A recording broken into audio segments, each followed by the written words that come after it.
Hey everyone, this is Tim from Your Six Studios. Today in this video, I'm going to show you how to connect your Xbox wireless headset on over to your Xbox. Really easy to do. So I have my headset right here and my Xbox over here to the left. What we want to do is press the sync button on the headset, then also on the Xbox Series X.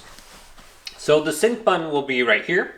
Hold this down until you hear a waving sound in and out. And this might only take like 2 or 3 seconds. So let's hold this button down, and the light should flash as well. So once you see the light flashing, go ahead and let go. Then do the same thing on the Xbox right here.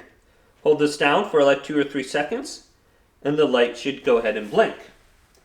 Then these two lights should stop blinking and be synced up together, and it should say the headset is connected. So I can see there's a solid light right here, and my headset is connected. Looks like my Xbox light is just going to continue to blink. But we can see it's connected on my Xbox now.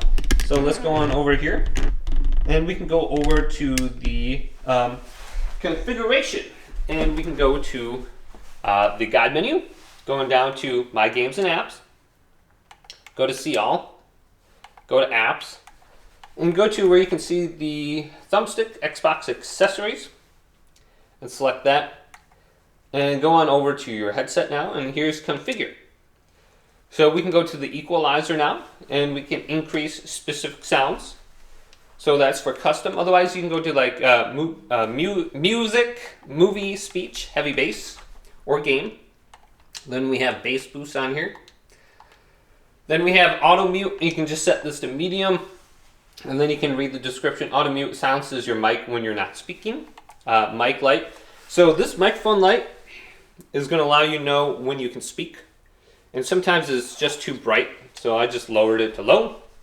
Mic monitoring lets you control how much of your mic audio can be heard in your headset. So when you speak, you can hear yourself speak through your headset speaker. And then we have incoming Bluetooth calls. I reduced game audio by 80%. So you can connect this to your PC or your phone and your Xbox at the same time, and you can take calls and play games. So if you got a Bluetooth phone, I'm pretty sure every phone has Bluetooth. You can connect it there and call people while you're playing on your Xbox. So just go to there, and then the 3 little dots for any kind of updates. But hopefully this video did indeed help you out. Did leave it a big thumbs up, and subscribe to my channel down below for more tech videos coming up next on Your Six Studios.